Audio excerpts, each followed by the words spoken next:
The whole world watches whatever the women of the House of Windsor wear, from the Queen to Diana, to Kate and Meghan. Every dress and every gown has always been under enormous scrutiny. It gives you a lift when you see someone in something beautiful like that. Oh my God, isn't that wonderful? Tonight, the stories behind some of the royals' most iconic outfits. Diana's clothes put out a message of, well, her mood really. She wore an absolutely knockout black chiffon frock. She called it her revenge dress. What it takes to be a dressmaker by royal appointment. When I saw this on her, I realised that this area was far too complicated. So I refined that to be much, much simpler and have more of an impact. And we lift the veil on the wedding gowns the world fell in love with. I think the longest train in royal history was 20 foot. I said, darling, let's make it bigger. So we had a little giggle about it, and we made it 25 foot. Experts reveal the tricks of the royal trade. We used to use a lot of silk for the Queen, which actually you had to be very careful with. If you folded it across the fabric, it was fine. If you folded it the other way, it cracked. And why the Queen is always guaranteed to stand out in the crowd. The Queen's signature style is bold colour and a hat. We certainly noticed that one. You could not escape. There she is. Plus, who are the unsung heroes of royal style? Sophie Countess of Wessex was wearing these awesome snakeskins, which you wouldn't really expect a royal to wear, but she totally rocked it. And who have made the most fashion faux pas? Sarah Ferguson was completely lacking in style. These are the stories of the most memorable royal dresses of all time. And the secrets of those who created them. The Queen looked at the bridesmaid dress and said, "Will it wash?" The press officer from Buckingham Palace rang me and said, Mr. Emanuel, you're responsible for the gown? Yes, but the world wants to know. Over the years, generations of royal women have developed their own looks. Queen Mary favoured hats and big collars, while the Queen Mother loved chiffon and feathers. Our reigning monarch has kept her eye on fashion for over 65 years, during some very different style eras. As a young princess, a newly crowned queen, to a modern-day monarch who is still fashion relevant today. She was and is an incredibly good-looking woman. She has always been stylish in a kind of very regal sense. The Queen's style has evolved over the years. She's always stepped with the times. And she's been dressed by some of the giants in the fashion industry, from Hardy Amies and Norman Hartnell through to Angela Kelly today. I do admire her. She's found this everlasting look. Stuck to it. Good for her. Even today, the Queen never fails to make the headlines, whatever she's wearing. Memorably, at Kate and William's wedding, she wore bright yellow. Meghan and Harry's wedding, she wore lime green. On her 90th birthday, she wore neon green. She arrived this fluorescent colour. I mean, oh, my God. But you know what? She wanted to have fun. We certainly noticed that one. Obviously, her designer decided to pump it up, and let me tell you one thing. If she didn't like it, she wouldn't wear it. That's for sure. The Queen's 21st century look is bright and bold, but there's a very good reason for it. The Queen is not a very tall woman. She is often in a situation where she is surrounded by people, and she needs to stand out. The Queen's signature style is clean-cut, nothing fussy, and wherever possible, bold colour and a hat. Her Majesty's style is absolutely perfect for what she does. She doesn't walk around wearing a crown, therefore she has to wear bright colours. So out of the crowd of grey or beige, you go, that's her. Clever. The Queen was not always seen in glorious technicolor. Her early fashion statements were captured in black and white, but that didn't stop her creating her own style. I always love looking back at old photographs of the Queen because she was a stunner. It's easy to forget that she was a young woman and she did wear kind of off-the-shoulder dresses and, you know, ball gowns. She had such a tiny waist. I'm incredibly envious of her very slim waist. She always looked immaculate. She dressed in that wonderful 50s style of clinched-in waists and wide skirts and high sandals. And she lived in a man's world and she wanted to do everything completely correctly.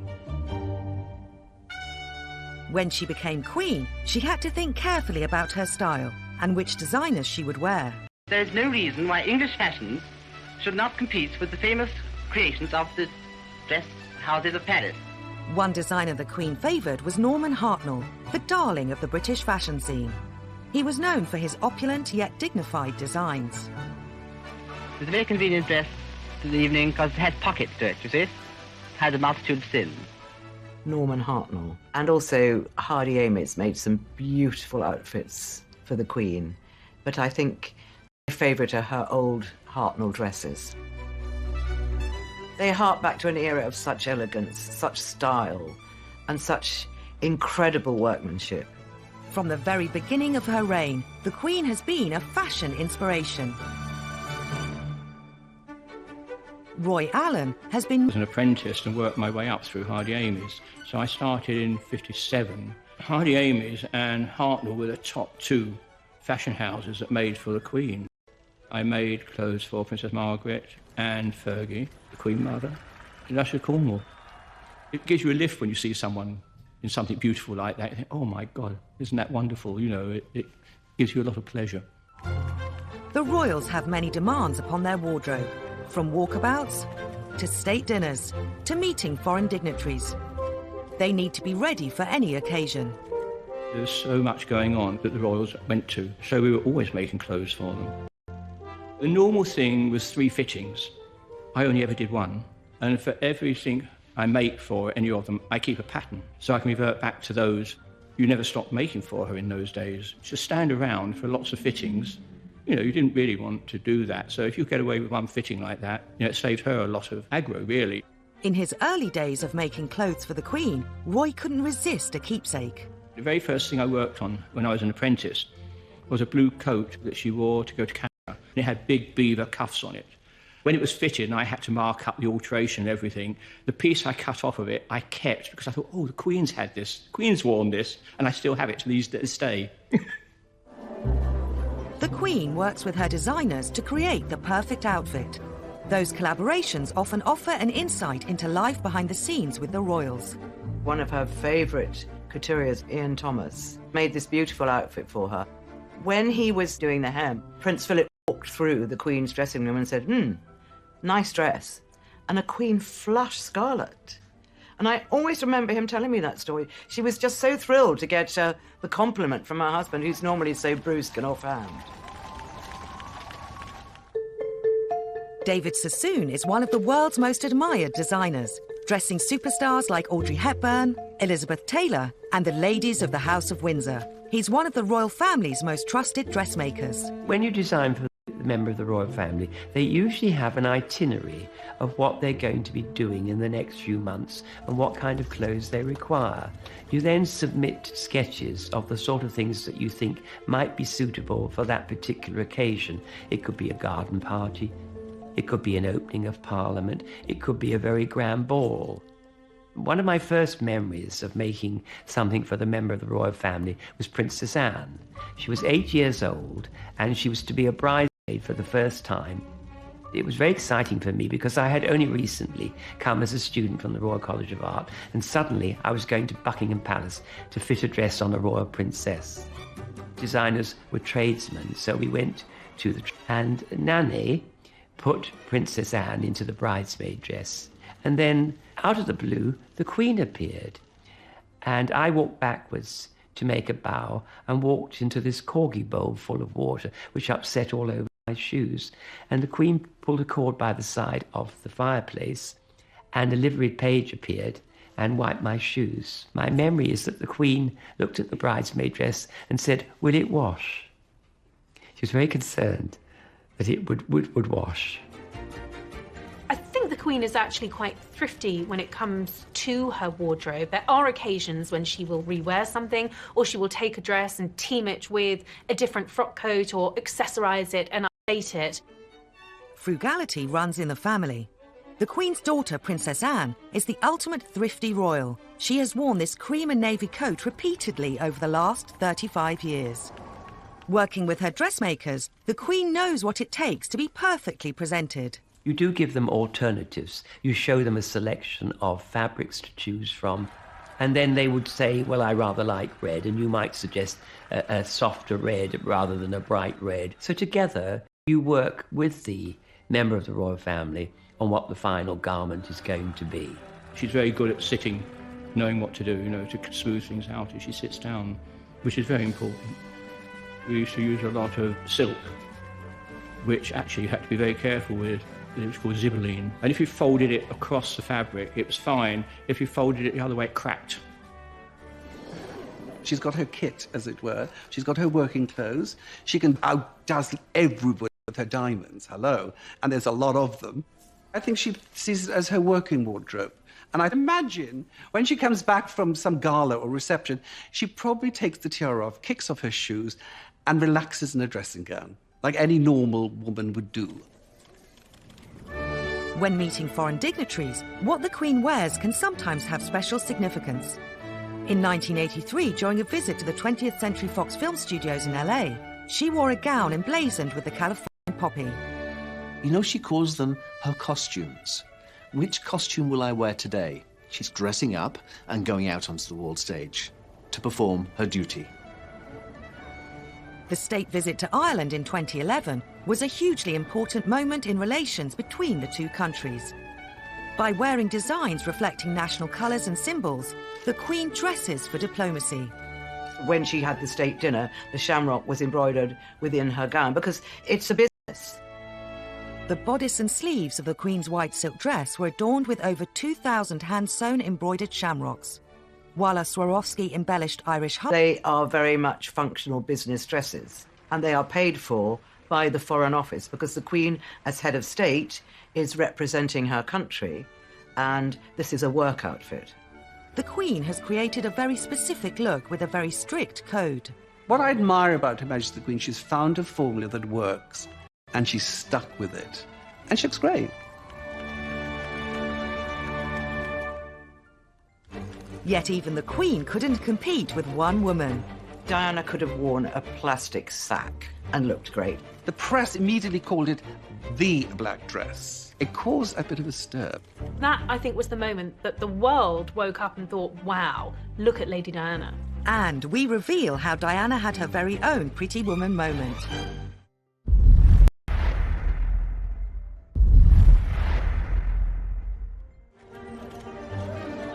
During her lifetime, Princess Diana was the most photographed woman in the world, and a style icon. She wore whatever suited the occasion, and she had that uncanny knack of always getting it right. Diana could have worn a plastic sack and looked great. She developed a style that was very much her own. She was blessed with a wonderful complexion, and she could wear any colour and make it look absolutely wonderful on her. In her earlier days, Diana's clothing confidence was not immediately apparent. When she was Lady Diana Spencer and she was teaching little children in nursery, she was not this powerhouse of fashion. She was pretty demure. I wouldn't say fashion forward in any way. I mean, so much so that that very first picture of Diana that was taken of her holding a child outside the nursery, she was photographed in a completely see-through skirt, much to her horror. That was how sort of naive, I suppose, Diana was when it came to her fashion choices. David Sassoon has dressed the world's most glamorous women.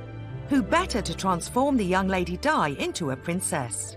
Initially, when we first started making clothes for Diana, she was very insecure about the kind of clothes that she would need to wear. So we did very much at the early stages guide her through what was not always a very easy task for her. Diana's royal fashion journey began in early 1981, when the shy teenager was looking for the perfect outfit to announce her engagement. Diana and David hadn't met yet, but she knew she wanted a Belleville Sassoon piece. The shopping trip didn't quite go to plan.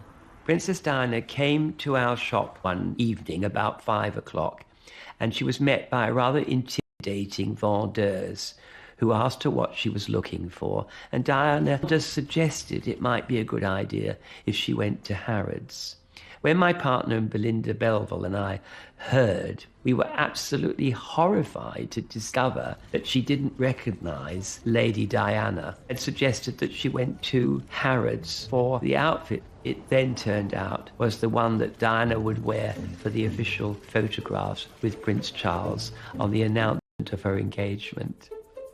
Diana's engagement outfit was, I think, very much what we would expect of a young royal bride to be. She had that beautiful engagement ring, which really was the centerpiece of the day, complemented her eyes, and obviously she chose to reflect that blue in her choice of suit and the frilly white blouse, very fitting of the time. I'm not sure how comfortable Diana felt in it. Diana told me much, much later she hated the outfit she wore for her engagement photograph in the grounds of Buckingham Palace. She did not look the way that Diana looked ever after. Very glamorous, very chic, everything sewn to fit her body. David Sassoon, however, wasn't the only early influence on the way Diana dressed. With the help of up-and-coming designers, the Emmanuels, Diana made quite the entrance onto the social scene. She was introduced to Emmanuel, which was my ex-wife and I, via Vogue magazine. Diana had ordered and worn several gowns by us. The black shoulderless ball gown worn at the couple's first engagement together made the world sit up and take notice. The minute she got out of the car, and as she got out of the car, I mean, it's white heat. Every flash in that street went off. It was such a statement dress. I mean, the royals don't usually wear black unless they're in mourning. And here was Diana going for an evening event in a stunning black floor-length gown, taffeta silk, off the shoulder, two quite big things in terms of royal dress statements, and this was two big ticks from the fashion brigade. That, I think, was the moment that the world woke up and thought, wow, look at Lady Diana. The press immediately called it the black dress. It caused, I think, a bit of a stir, because the very next morning, the press office from Buckingham Palace rang me and said, Mr. Emmanuel, you're responsible for the gown. Yes, well, the world wants to know. Royal wedding mania swept the country as Diana was set to marry her prince. We knew the date, the time and the place, but what we didn't know was what the bride would be wearing and who would design it. Diana called my studio and asked, would we do her the honour of making her wedding gown? It was a simple phone call. And of course, immediately that changed my world. I'm very happy and delighted, obviously, with the news. And what about you, Elizabeth? Over the moon, very thrilled. And how did you celebrate when you heard? We celebrated upstairs in the workroom with all the girls, all the ladies who work for us. We all opened some champagne. It was marvellous. They were thrilled, of course, like we all are.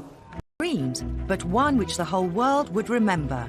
At one of the fittings, I think we came out with, oh, we want to make you look like a fairy tale princess. And I think that banner stuck, I think.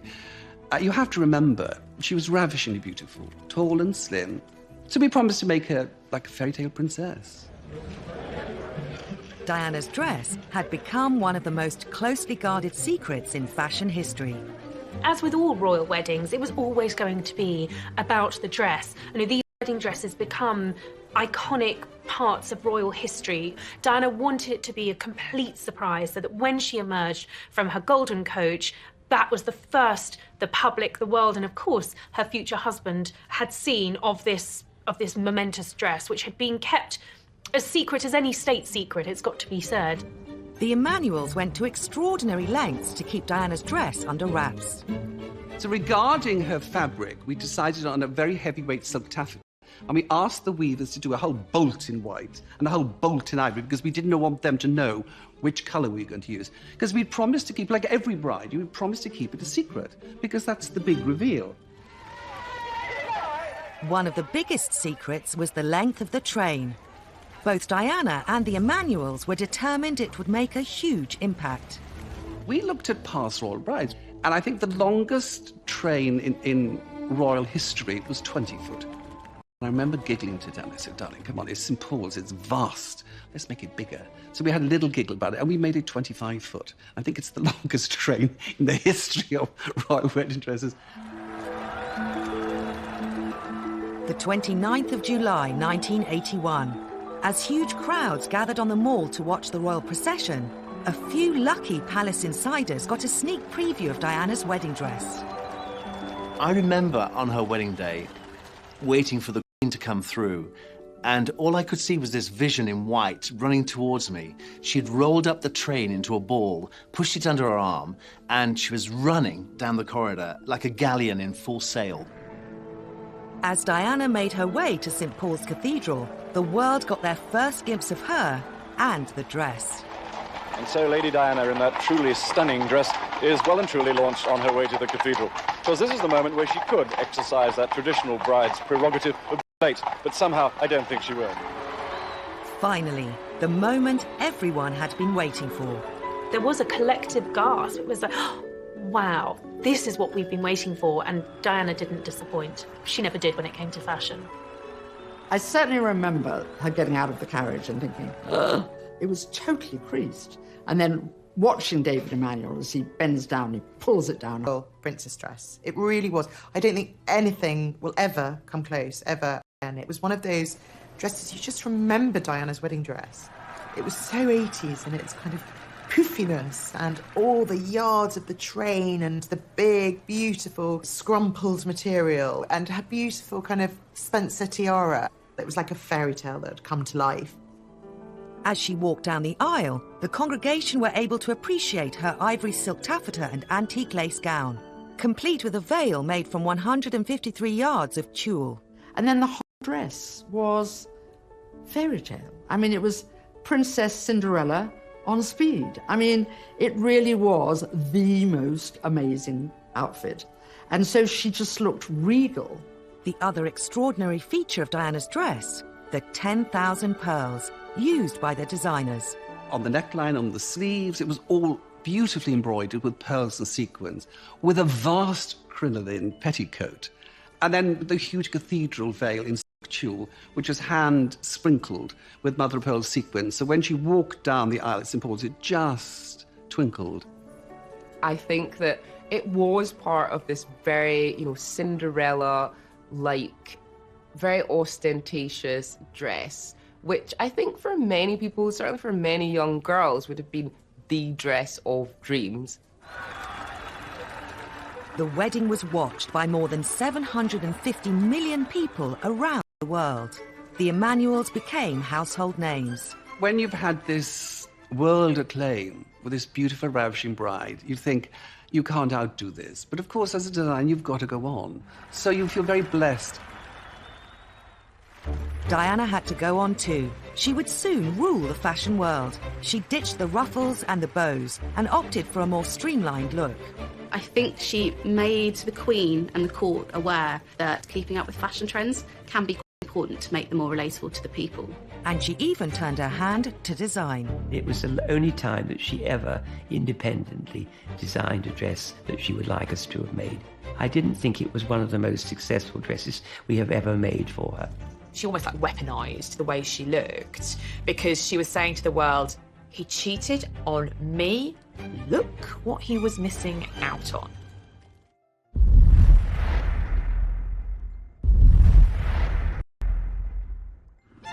As her confidence grew, Diana stunned us with some of the most iconic looks of the 80s. Princess Diana had a very romantic approach to fashion. She liked pretty clothes initially, but she did change. She learnt to be very stylish and very sophisticated.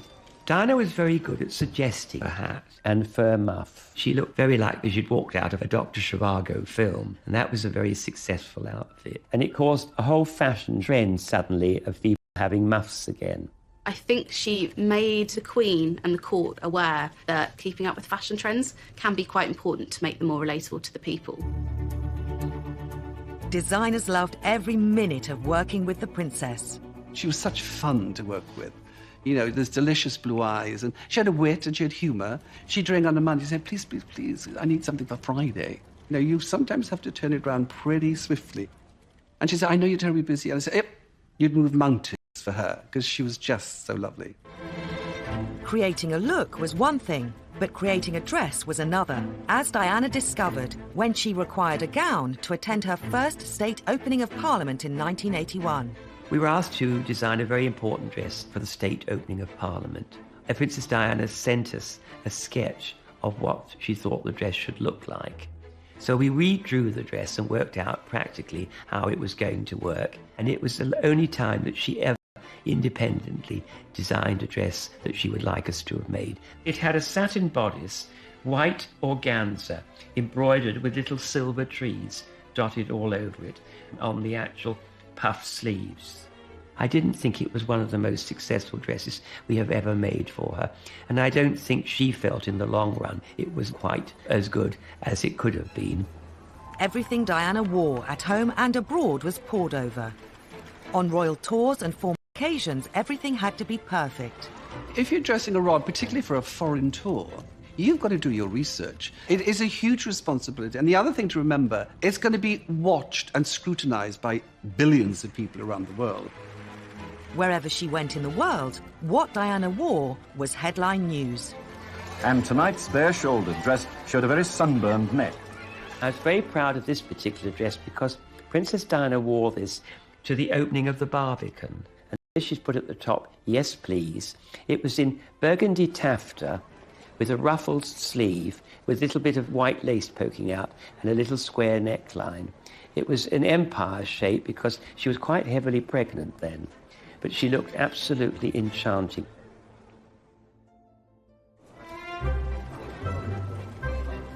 Throughout the 1980s, the princess's style continued to evolve.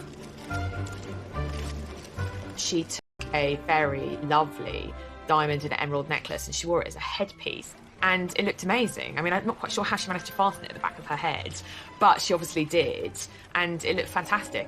The princess always remembered to thank the designers. To Australia. Dear David, thank you so much for making me 2 wonderful dresses to wear on my trip abroad. With love, from Diana. In 1985, the Prince and Princess of Wales visited America. And at a dinner in the White House, Diana dazzled the world with an iconic gown. The perfect moment in the perfect dress. I think the most standout gown of all for me, because I was there, was when she went to Washington with the Prince of Wales and went to dinner at the White House with Nancy and Ronald Reagan. And she wore that amazing, inky, blue-black velvet dress, which was designed by Victor Edelstein, who's now an artist. But he was very much a hot designer of the 80s. But we were all penned outside the room. And as each major movie star came in, people were throwing questions at them. John, are you going to dance with the princess tonight? She'd like me to. When John Travolta came out, he was absolutely charming. And he said, yes, I danced with the Princess of Wales. And we didn't know he was twirling her around. The whole trip was tied in with showing off the best of British. So Diana did really pull out the stops with her wardrobe for that trip. As Diana became bolder, so did her fashion choices. She became a royal-style rebel. Diana, over the years, learned to break the rules. Diana was one of the first to wear trousers on an official visit. She was the first to stop wearing hats with every occasion. It was tradition for royal women to wear gloves, but Princess Diana put her own spin on it when accessorizing a 1980s Bruce Oldfield power frock at the America's Cup ball in '86. She wore one black glove and one red glove, but her hairdresser at the time was someone called Richard Dalton, and he used to actually help her with choosing things. So these little touches were usually a combination of Diana and probably her dresser. I think it's fair to say that Diana took the royal rule book when it came to royal dressing and ripped it up and started again. She loved fashion and she wasn't afraid to experiment as well. Diana knew the power of wearing the right dress at the right time. In June 1994, she attended a charity event in what would become one of the most talked-about dresses she ever wore. That night, a documentary was due to air on TV that would shock the world. The Prince of Wales had decided to tell the world that he committed adultery with Camilla Parker Bowles on national television. And the night that was broadcast, the princess was to attend the Serpentine Gallery for her friend Lord Palumbo, Carlos has just said. And anyway, I haven't got anything to wear. So I said, yes, of course you've got something to wear. She said, well, go and find me something then. So I went to her wardrobe room and I pulled out the Christina Stambolian dress and showed it to her. She said, I can't even fit into it now. I said, try it on. So she slipped into it, I zipped her up, and she looked $1 million. Diana had bought the dress 3 years before. Worried it was too daring, she kept it in her wardrobe. That night seemed the perfect time to wear it. That image of Diana in that dress was splashed all over the papers. The Christina Stambolian little black dress became known as the revenge dress. She almost like weaponized the way she looked because she was saying to the world, he cheated on me. Look what he was missing out on. I think an absolute 2 fingers up to him. You know, it was saying, I'm in charge. I'm the one that gets the attention, not you. I am now on the stage. Goodbye, Charles. When her divorce from Prince Charles was finalised in 1996, a new Diana emerged. The hemlines were higher, and so were the heels. She was allowed to wear clothes that weren't necessarily by British designers. The world, in terms of fashion, was completely open to her. She could do what she wanted. One of the first things she did was start wearing high heels. She generally only wore flats around Prince Charles because they were approximately the same height. So for her to be able to wear heels was one of those big moments actually saying the royal rules don't apply to me anymore. Her skirts were shorter, her clothes became much more overtly sexy, and she really came into her own as a very glamorous, starry princess. Diana's royal wardrobe was bulging with glorious gowns, so in 1997 it was time to have a clear-out. Once again, Diana broke with tradition and sold off some of her most beautiful dresses. There can rarely have been an event quite like it, a second-hand clothes sale that had caught the attention of the world. In consultation with William, he said, Mummy, why don't you sell all your dresses for charity? So she said, William, that's a great idea. At $65,000. For you, sir. The clothes that represented much of the princess's married life were disappearing under the hammer, each one with its own fans, its own bidders. The dresses raised nearly £3 million for charity. The famous White House gown broke records and sold for £240,000. The lasting memory was the very last lot. She nearly didn't sell. She said, I think I'll keep this one because I felt every inch a princess when I was wearing this. But then, if we let it go, maybe someone could get married in it one day and bring them happiness. Diana paved the way for the royal women that followed her. Royal fashion, and I think when you look at the Duchesses of Sussex and Cambridge, I think Diana did very much pave the way for individuality within the parameters of royal dressing.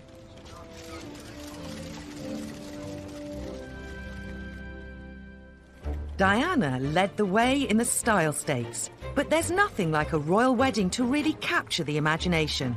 And of course, it's all about the bride and the dress.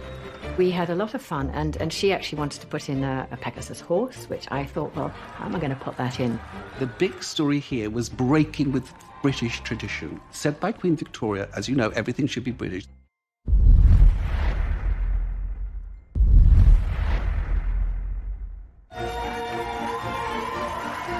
While it's now traditional for royal brides to wear white, when Queen Victoria married Prince Albert in 1840, her choice was considered a departure from the usual brighter colours. Queen Victoria actually set the standard. She did choose a very simple but fashionable white silk satin court dress. She wanted British fabrics and British manufacturing to support the industry. Over 200 workers were employed to make the Devon lace that adorned the shoulders and sleeves at a cost of around £450, approximately £50,000 in today's money. When the Queen's upcoming wedding to Prince Philip was announced, the country was in the grip of post-war austerity.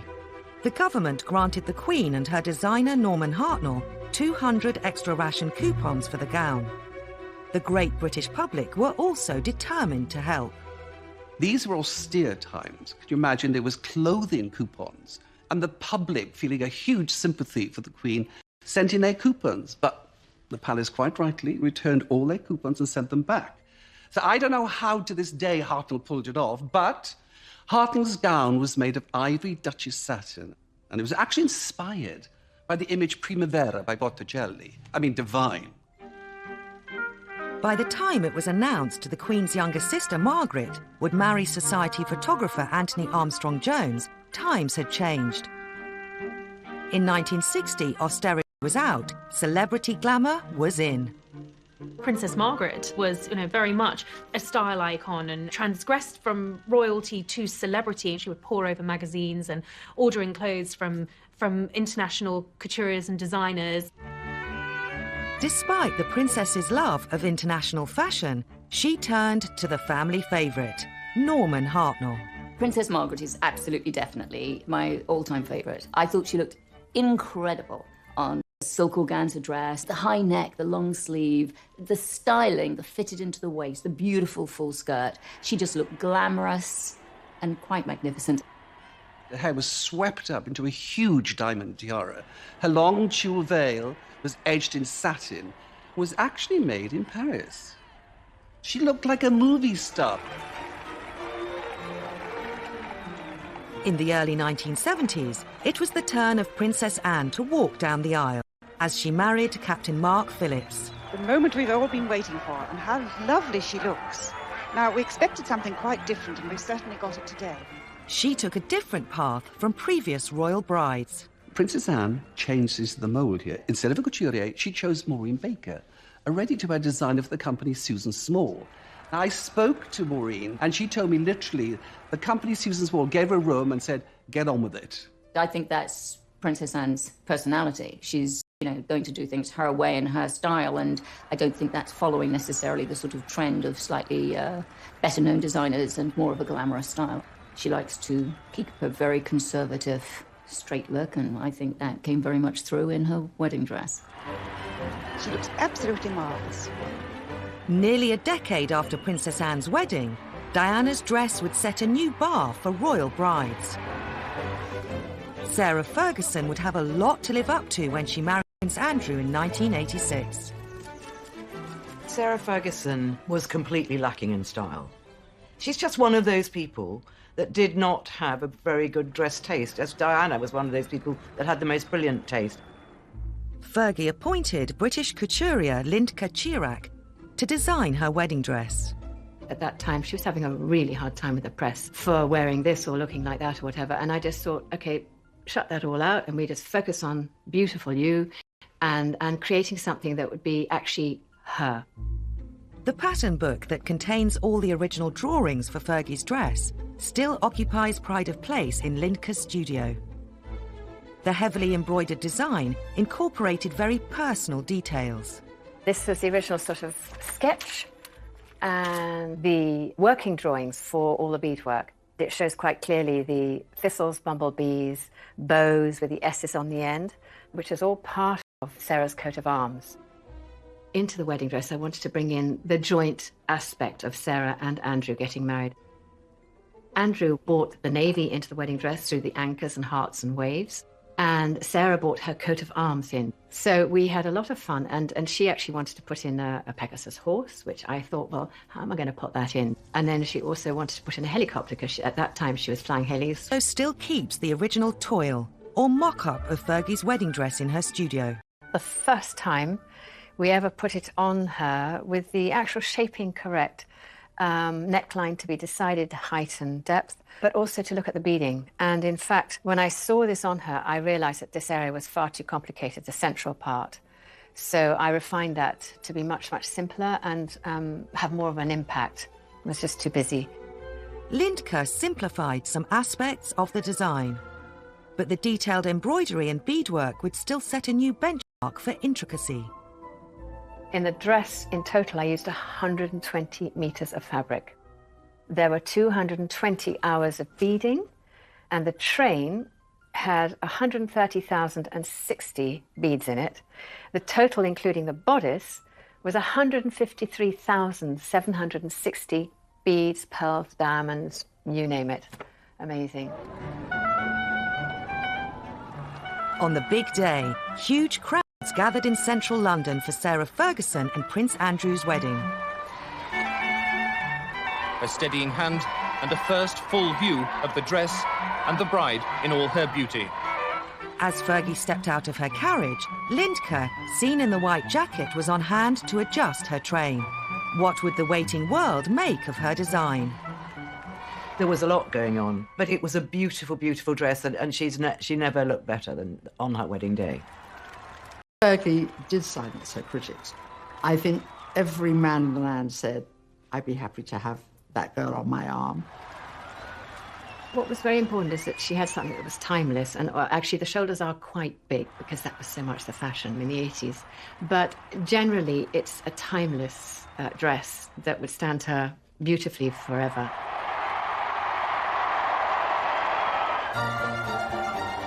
The 1980s were a golden era for royal wedding dresses.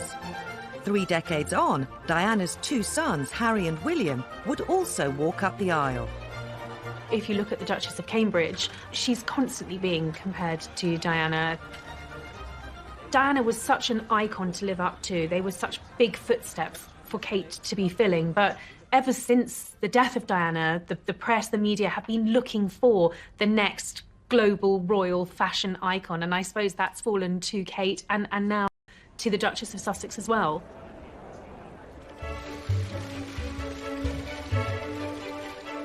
After William and Kate announced their engagement, speculation was rife about who she would choose to design her dress. Many expected Kate to make a safe choice. Kate comes from wellies. She wears quite traditional clothing, elegant, tailored, not showing too much flesh. Like Diana, Kate was keen to promote British fashion, but her choice of labels surprised many. Alexander McQueen was the bad boy of British fashion. After his death in February 2010, his number 2, Sarah Burton, was chosen by Kate to design her dress. In fashion circles, that was a kind of like, oh my God, because, you know, Lee McQueen in his lifetime was not a traditionalist in the slightest. He was a working class from the East End. So we would expect to see him a much more traditional designer or much more conservative. Kate tried to keep her choice of design house a secret, but the national press got wind of the story. Behind the scenes, I think that caused tears at the palace because Kate had done everything she possibly could to keep the wedding dress a secret. While the McQueen label was known for its outrageous, bold designs, they also had a reputation for exquisite tailoring. Kate had a very specific look in mind. Kate had apparently been to see a Grace Kelly exhibition at the Victoria and Albert Museum. She told Sarah Burton that she wanted to emulate Grace, who was obviously a huge icon in the 1950s. When the big day finally arrived, Sarah Burton's creation was revealed. Kate looked stunning in an ivory gown with a satin bodice. The veil was held in place with a tiara, borrowed from the Queen. Everybody loved Kate's dress.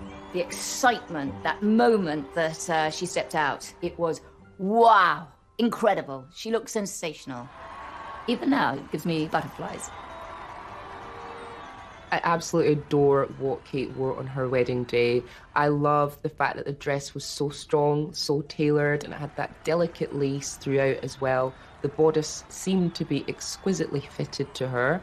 Formal, a little bit of her personality kind of shining through with the tiara as well. In combination, she looked flawless. The shape of Kate's bodice was inspired by Victorian corsetry, a hallmark of Alexander McQueen. Floral motifs cut from lace were appliqued onto silk net by workers from the Royal School of Needlework. That beautiful lace that had the symbols of the 4 countries of the United Kingdom, the rose for England, the thistle for Scotland, the shamrock for Ireland and the daffodil for Wales, embroidered on that beautiful bodice and over the skirt. It was absolutely stunning and the work in it was beautiful. In 2017, Meghan and Harry were next British couture. Meghan appointed French fashion house Givenchy to make her dress. The label is headed up by British designer Claire Waite-Keller, but for some it was still a controversial choice. To me, the big story here was breaking with British tradition. Said by Queen Victoria, as you know, everything should be British. I think with Meghan, she's so modern and fresh, and I think that was part of what she wanted to be.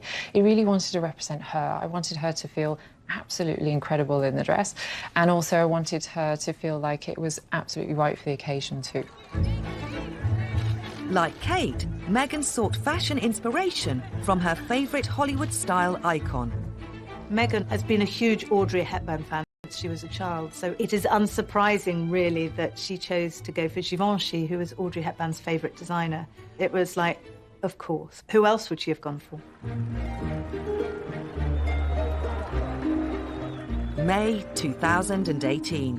When Meghan emerged from her limousine onto the steps of St George's Chapel in Windsor, the watching world was stunned by the simplicity of her Givenchy gown.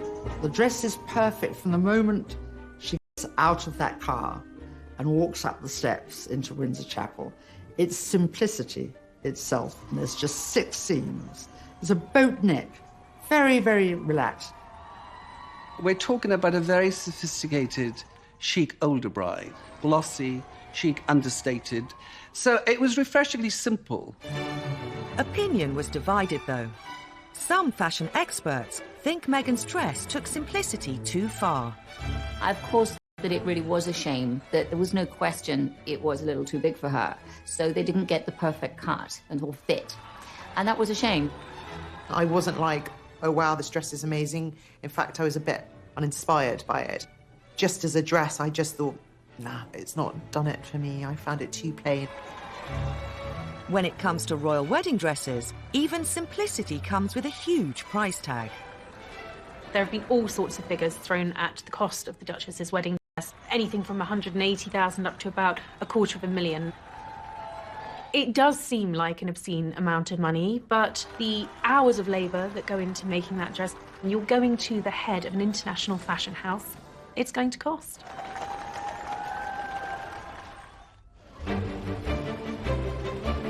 With such scrutiny also comes criticism. And while some royal women seem to be getting it right, others are accused of fashion fails. People couldn't decide whether it looked like an octopus, a loose eat or a pretzel. All the negative attention ended up being on poor Beatrice and her hat. While the eyes of the world are on Meghan and Kate, another royal who has learned how to dress for the occasion is Camilla Parker Bowles. When she married Prince Charles, she was widely lauded for her understated style. Dressing Camilla for her wedding day was a pretty tricky feat. She wasn't a young bride getting married. This was second time round. And actually, I think she got the tone just right on her wedding day. She wore this gorgeous sort of dove grey embroidered Anna Valentine coat dress all the way to the floor, paired it with this really fun Philip Treacy spray hairpiece. I mean, the colours looked great. Again, very classy, very put together. Roy Allen has been dressing Camilla for the past 14 years. I often stick to a certain shape with her, which is just trying to do something different with it. Because I like to give her a waist, and more shape and that in it. Like all members of the royal family, the Duchess of Cornwall requires a wardrobe for official engagements. I did have one outfit once where she wanted an outfit for one of the tours they were doing, and it was only a week before, and she decided she needed another dress and coat. And she wanted it in blue, and I said, well, what am I going to do? And she said, oh, I trust Mr. Roy to get the colour and everything, and the style. I don't need to see a drawing of it or anything. So I did. Had one fitting that week and finished it for her for the end of the week to take away with her. Because it's very important you get things done early for them, because they all have to be loaded into the plane and things the day before. So it's very important that you're not late. I think Camilla's style is classic. She is a classic, good, plain dresser. She, like Kate, is much happier in jeans and wellies playing with her grandchildren and dogs than she is in posh frocks. She wears very elegant clothes, but obviously she is of a certain age, so she's not going to show her legs off in public or flash the flesh. Camilla knows what she likes and what suits her. Sometimes I think I'd like to do a different shape, but she loves the shapes I do, so... Like a lot of people, she sticks to the things that she knows suit her. And that's what every woman should do, really. You shouldn't go necessarily by fashion. You should go by what looks good on you and what makes you feel good. And that's the most important thing, I think. Of the many outfits he's designed for Camilla, Roy has his own personal favourites. This I made early on in my days making for the Duchess. It had these wonderful curved seams that went round and came up the back and curved round again. And that was all hand embroidered, like the sample here, and it had a narrow one at the side of it as well. I had to do a curved zip in it, which I'd never done before, so that was quite interesting. I enjoyed making it. It was great fun.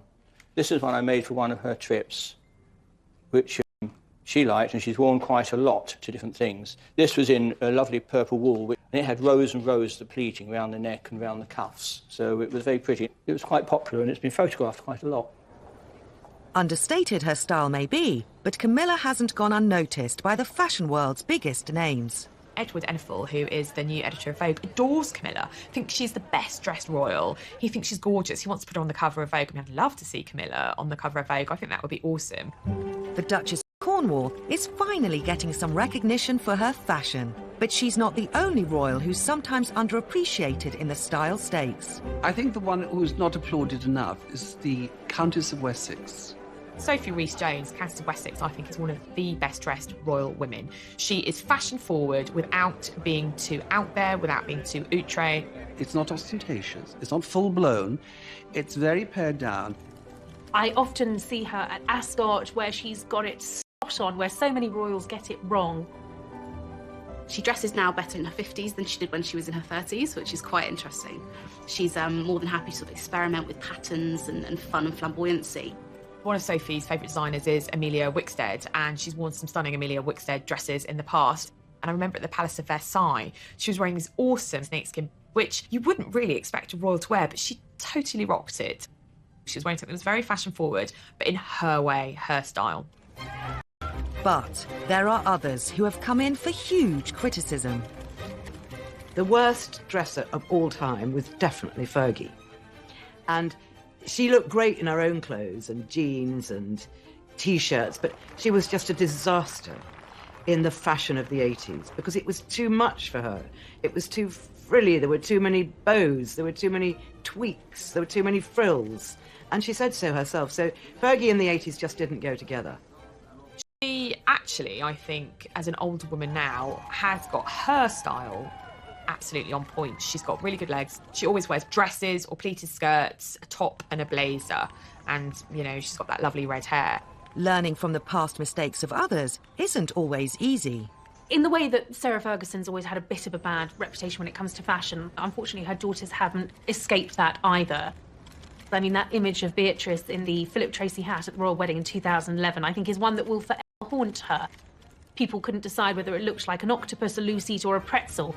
All the negative attention ended up being on poor Beatrice and her hat. Often with the York sisters, it's a case of trying too hard and feeling that they need to look apart. Well, and actually, when you do see them out and about, they look great. I think it's when they're trying to dress up for a big occasion.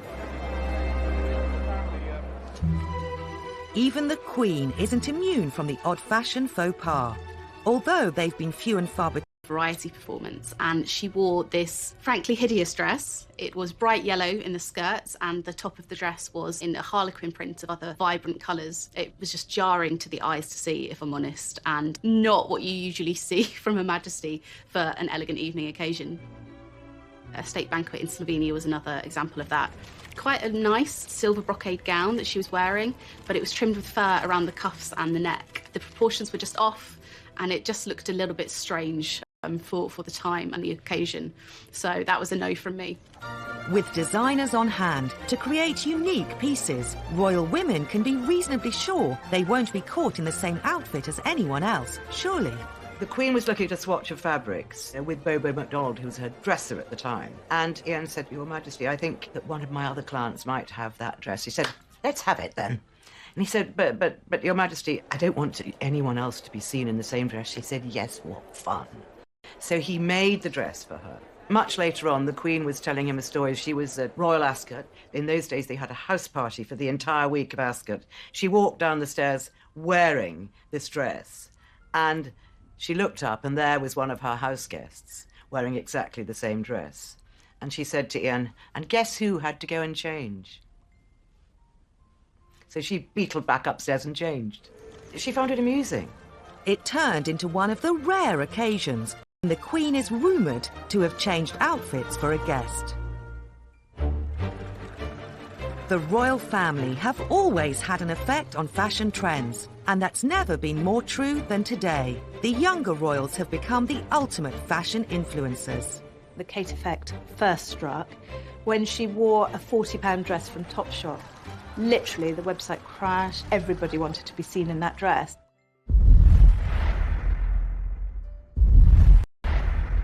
Kỷ niệm từng đêm tôi nhớ về cuộc đời đua trên bốn bề giàu lo, nhiều lúc ước mơ rằng được phép nhiệm màu đưa tôi về thuở xa xưa, bay cao cùng cánh diều đua chơi với đám bạn, cuồng nhiệt ngày thơ vui đua ngày tháng, để lòng tôi hân hoan giữa trời mây, ngày xưa dấu yêu còn đâu.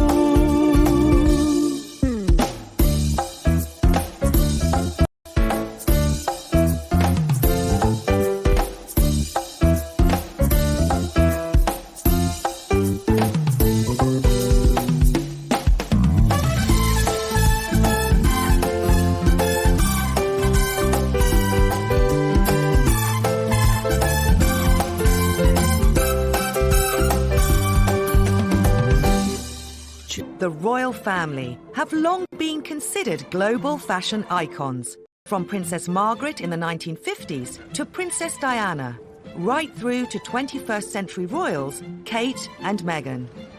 Kate and Meghan are very different. They're very different women and they dress in different ways. I would say that Kate is very much aware that she will be the next Princess of Wales and she will be Queen one day. She's been groomed to be future queen. Her style is more restrained and more regal than the rest of them. And that's as it should be, because we want to respect our royal family, and Kate is the future. As Queen in waiting, Kate has to follow strict protocols. Kate is a big diplomatic dresser, so colours are a big way of doing that. For example, when she first visited Canada in 2011, she distinctly wore a white dress and a red hat, and that red hat had maple leaves on it, so it was a real nod to her host country. Meghan, on the other hand, may have freedom to express herself through fashion. She is the designer duchess through and through. She was a red carpet celebrity before she married into the royal family, so I think fashion is an intrinsic part of her and who she is. There's a lot of Hollywood glamour about Meghan. She knows how to step it up in the glamour stakes, and pregnancy was actually no barrier to Meghan's love of glamour. I call Meghan's style very New York, very sassy, very, very cool. I think she looks wonderful in tight trousers, high heels, little jacket. I think that's Meghan's real look, and she's had to adapt herself to more English dressing. What Kate and Meghan do have in common is they mix high street and couture. Well, certainly when Meghan bought a sweater from Marks and Spencer, they sell out. The website usually crashes, sometimes, within minutes. So it is a hugely commercially good for the brand, which is why we want these royal ladies to wear as much British as they possibly can. I think we love that about Kate, that it's not all high-end. No, she will dress in LK Bennett, she goes to Reiss. We do see her in more affordable brands, and I think that's all part of her charm and her appeal. I think the Kate effect first struck when she wore a £40 dress from Topshop. Literally, the website crashed, it sold out overnight, everybody wanted to be seen in that dress. And what was so lovely about it was the fact that it was relatively inexpensive, so people could afford to buy it. It's been estimated, between them, Kate and Meghan generate £300 million a year in increased sales for designers. Meghan has also become increasingly passionate to make ethical choices with a lot of the garment that she wears. I think that sustainability is something that is really important to our future within the fashion industry in general. So I think it's brilliant when royals do choose to go for a more sustainable option. She has brought to the world's attention ethical fashion. The shoes that she wore on the tour of the Pacific were made out of recyclable plastic bottles. So she's really putting the attention on that. During Meghan and Harry's 2018 tour of Oceania, the fortunes of one ethical brand that Meghan was photographed wearing were transformed overnight, and the lives of the people it employs. The denim that she wore when she was in New Zealand and Australia, for example, Outland Denim. It's an ethical fashion company. It employs people who would otherwise have ended up in the sex trafficking industry in Cambodia. It takes them off the streets and gives them a job and gives them a chance of a proper life. So by buying those jeans, they've seen their sales increase, and it's given them the ability to hire 15, 20 more women who might otherwise have ended up in the sex trade. So there's a real power to Meghan's dressing. Such is the power of the House of Windsor brand, Kate's children are now making their mark on fashion trends for toddlers. What's fascinating is that the Kate effect has not just extended to her, but to her family. Everything George and Charlotte wears sells out instantly, and it's surprising in some ways because they are wearing quite traditional old-fashioned clothes for children. I think Prince George wore a John Lewis little coat to his first day at nursery up in Norfolk, and then mums everywhere were rushing to go online to buy it. These pictures are going to be looked at for the next 70 or 80 years. I think it's quite clever that she dresses her children in quite a timeless way, because it then means literally that what they're wearing won't date.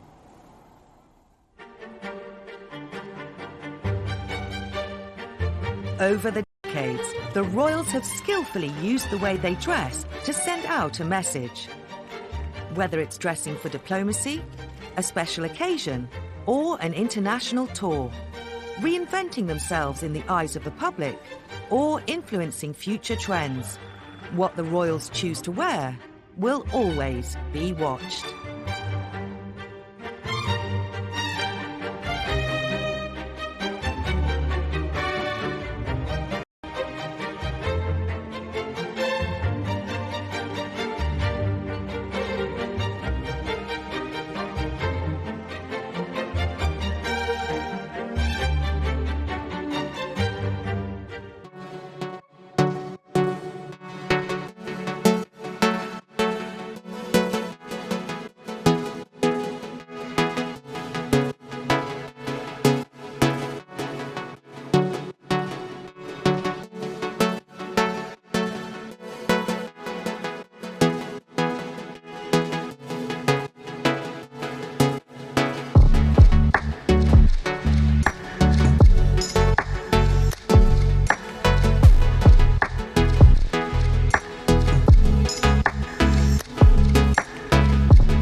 But you know what? She wanted to have fun. We certainly noticed that one. Obviously, her designer decided to pump it up, and let me tell you one thing. If she didn't like it, she wouldn't wear it. That's for sure. The Queen's 21st century look is bright and bold, but there's a very good reason for it. The Queen is not a very tall woman. She is often in a situation where she is surrounded by people, and she needs to stand out. The Queen's signature style is clean cut, nothing fussy, and wherever possible, bold colour and a hat. Her Majesty's style is absolutely perfect for what she does. She doesn't walk around wearing a crown, therefore she has to wear bright colours. So out of the crowd of grey or beige, you go, that's her. Clever. The Queen was not always seen in glorious Technicolor. Her early fashion statements were captured in black and white, but that didn't stop her creating her own style. I always love looking back at old photographs of the Queen because she was a stunner. It's easy to forget that she was a young woman and she did wear kind of off-the-shoulder dresses and, you know, ball gowns. She had such a tiny waist. I'm incredibly envious of her very slim waist. She always looked immaculate. She dressed in that wonderful 50s style of clinched-in waists and wide skirts and high sandals. And she lived in a man's world and she wanted to do everything completely correctly. When she became Queen, she had to think carefully about her style and which designers she would wear. There is no reason why English fashions should not compete with the famous creations of the dress houses of Paris. One designer the Queen favoured was Norman Hartnell, the darling of the British fashion scene. He was known for his opulent yet